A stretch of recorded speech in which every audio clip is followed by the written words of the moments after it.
2021 e o impacto que esse ano teve nas nossas vidas. Em março desse ano, a Poliana Silveira, que é uma técnica em enfermagem, trabalhando sempre na linha de frente de combate à Covid-19, viveu um dos momentos mais marcantes da sua profissão. Ela tentou reanimar um paciente e ela fez isso no chão, por falta de uma maca, numa unidade de UPA de Teresina. A gente tem aí o registro para mostrar esse momento em que a Poliana viveu e que viralizou aqui nas redes sociais, foi notícia aqui em Teresina. Esse momento foi notícia, aliás, nacional. E aí a imagem dela, o paciente chegou à unidade em estado grave, não tinha equipamentos suficientes para atendimento. A gente recebe a Poliana hoje para compartilhar conosco essa história que eu imagino, apesar de toda a formação que ela deve ter recebido enquanto técnica, foi um momento marcante. É isso, Poliana, bom dia. Bom dia, Cíntia. É exatamente isso. Foi marcante, foi doloroso, foi frustrante e deixou a equipe realmente bem abalada emocionalmente. Então me conta, você consegue lembrar como foi que você chegou, que ele chegou até você? Como se fosse hoje. Inclusive, até o sentimento, a dor também é a mesma. Eu costumo dizer que sempre quando eu toco no assunto, eu vivo aquele momento novamente. Consigo lembrar, sim, que naquele dia nós tínhamos o setor lotado, nós não tínhamos leito, não tínhamos vaga para colocar mais ninguém. Inclusive, fizemos um comentário, um pouco antes, a gente comentou assim, entre a equipe, e se aparecer uma intercorrência, como que a gente vai fazer? E questão de meia hora, a porta se abriu e esse paciente, ele adentrou nos braços de um desconhecido, e olhamos um para o outro, e agora? E eu disse, gente, vamos ao chão. E assim fizemos. A equipe inteira foi ao chão. E lá a gente tentou, mas não conseguimos trazê-lo de volta. Ele acabou não resistindo, né? Isso, na verdade, assim, ele entrou em uma parada cardiorrespiratória e a gente tentou reverter, tentamos reverter. O médico, ele também deitou ao chão, entubou o paciente, inclusive, ficou mesmo, deitou para ficar no nível da via aérea dele. Ambusamos, desfibrilamos, mas não conseguimos trazer ele de volta. E sim, nesse dia nós não tínhamos onde colocar esse paciente. Quem foi que primeiro pensou? Não, vamos botar aqui mesmo no chão. Claro, porque eu fico imaginando, é uma situação de guerra, né? Você está na guerra, não explodiram o hospital, você vai atender, vai deixar de atender? Não atende, atende em qualquer lugar, né?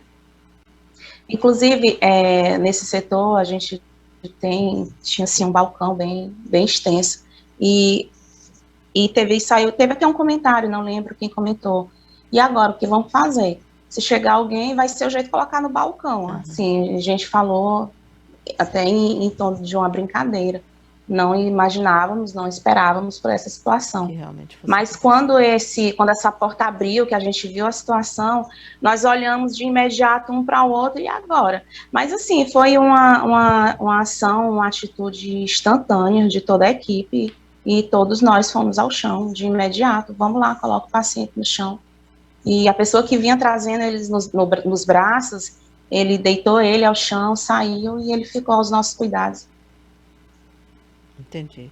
Vocês fizeram, então, tentaram, entubaram, né? Ah, Tentou fazer a o reanimação. paciente foi entubado, tentamos 6 ciclos de reanimação, o paciente foi desfibrilado, mas a gente não conseguiu trazer ele de volta. Quem era ele?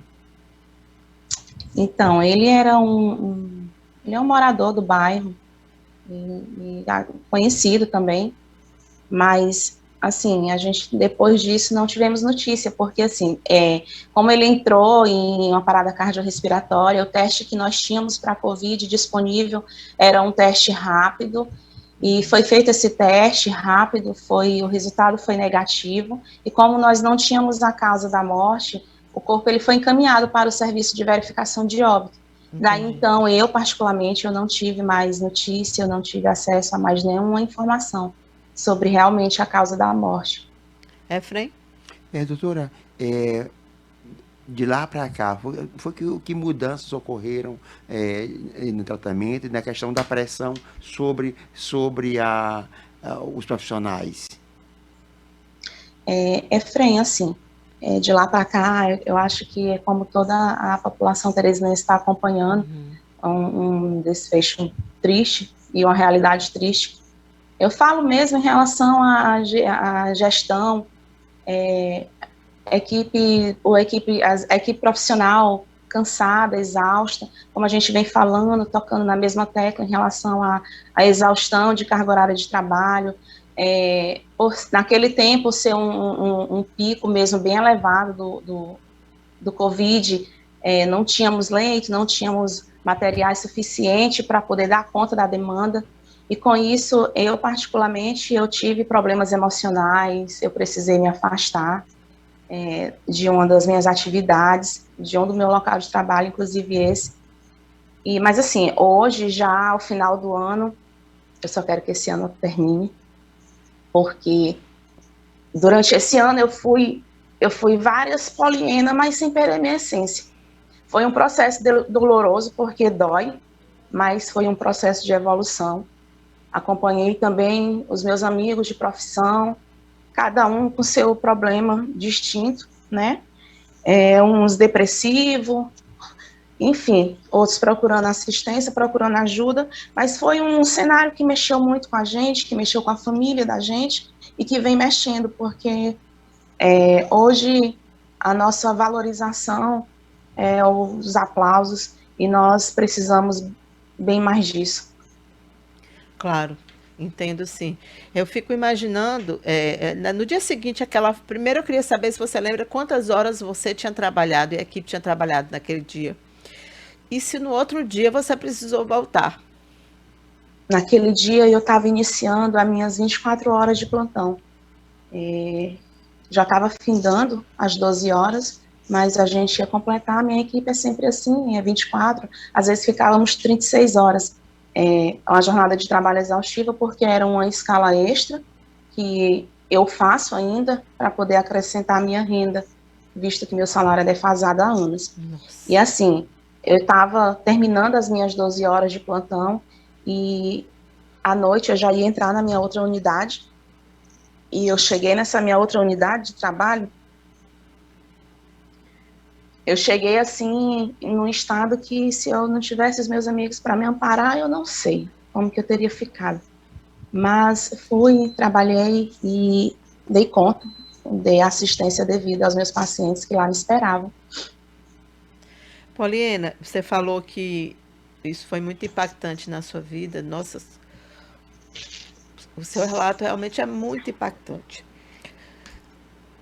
Mas eu queria entender assim, você pessoa, o que aquilo significou para você? E não é só aquilo, né? Eu acho que aquilo ali foi a fervura da água, né? Porque não é só você, são milhares e milhares de profissionais da saúde em geral, médicos, enfermeiros, técnicos, maqueiros, todo o pessoal que trabalha diretamente, incansavelmente há 2 anos. Exatamente. Médicos, enfermeiro, fisioterapeuta, maqueiro. Sinceramente, foi assim uma exaustão ao extremo. Foi muito difícil, porque às vezes eu queria poupar minha família, mas primeiro meus pacientes. Mas quando eu chegava em casa, tinha dia que eu desabava. E a minha preocupação, o meu medo também era com os meus, e eu sempre dizia, gente, pelo amor de Deus, se cuidem. Se cuidem, eu não quero ver vocês naquela situação. E não tem como o nosso estresse, o nosso emocional, não refletir na nossa vida familiar. Mas Deus, como sempre, vem cuidando de tudo, no tempo dele. E eu volto a dizer, hoje eu sou uma outra Poliana, bem mais forte. Não estou pronta para um episódio daquele, mas se porventura, de alguma forma, eu estou apta, sim, pronta, com todo o amor e com toda a minha experiência de trabalho, para tentar trazer todos que precisar de volta. Entendi. Quanto ganha um técnico de enfermagem para trabalhar numa UPA hoje? Cíntia, depende muito. Hoje nós estamos lutando pelo piso salarial unificado, porque a gente ganha um salário, o técnico de enfermagem, um salário mínimo, o vencimento, acrescido de algumas Um salário gratificações. mínimo de R$ 1.100? Mas, sim, tem município, tem colegas aqui próximo que o vencimento é R$ 900. 900, 800, 1.100, 1.200, porque a gente tem uma progressão de 2 em 2 anos que ela não está sendo também nos dadas, ela está sendo tirada de nós. Então, assim, essa nossa luta hoje, A no gente meio tem dessa pandemia, é acompanhado pelo isso. nosso piso salarial unificado, porque é isso, é uma desvalorização tremenda, inclusive no bolso. Vocês ainda tiveram que brigar com isso, né? Para ter o que comer em casa, tendo que salvar vidas. Nós estamos brigando porque não conseguimos ainda. A nossa PL ela está lá para ser votada, inclusive foi aprovada no Sim, Senado, sim. mas agora está na Câmara dos Deputados, e é onde nós estamos vendo tanto empecilho, tanto problema para poder barrar essa PL, a nossa PL 2564. Tá certo. Poliana, eu lhe agradeço muito por esse depoimento hoje aqui, tão importante, tão relevante.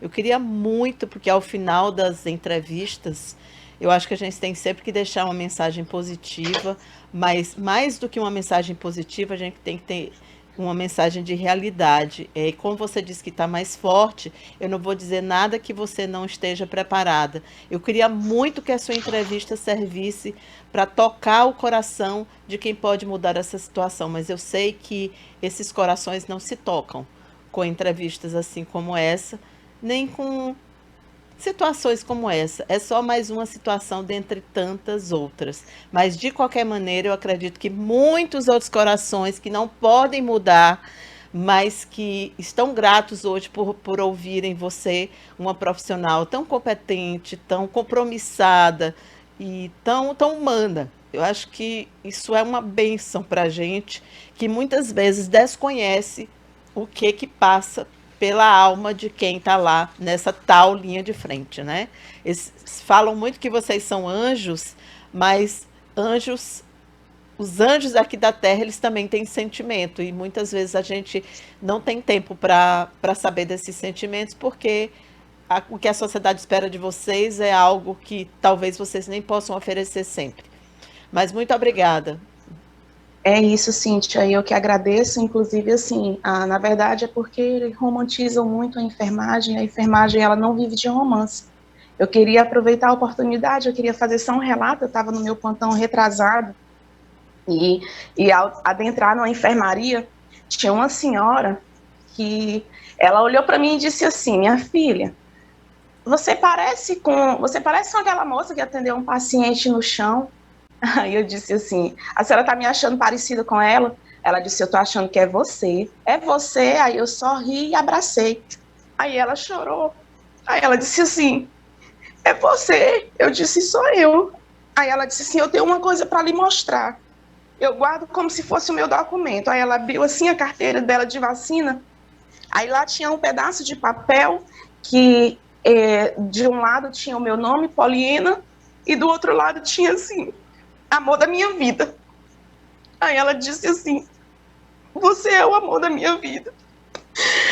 Aí uma das pacientes, ela disse assim, a senhora, é você, jovem, era você que estava lá. Eu disse, sim, sou eu. Aí ela disse assim, e como que essa senhora te conheceu?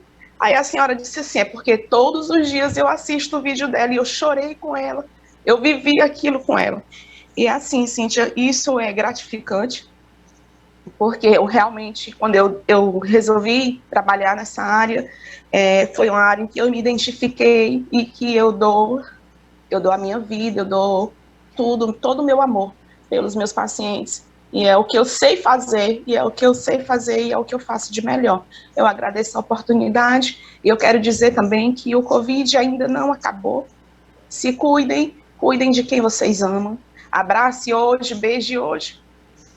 A gente não sabe do dia de amanhã. Tá bom, querida. Muito, muito obrigada pela sua entrevista, tá? Cintia, é uma Obrigada a heroína, você pelo é uma convite. heroína da vida real. Não é? O Efraim está falando aqui, uma heroína da vida real.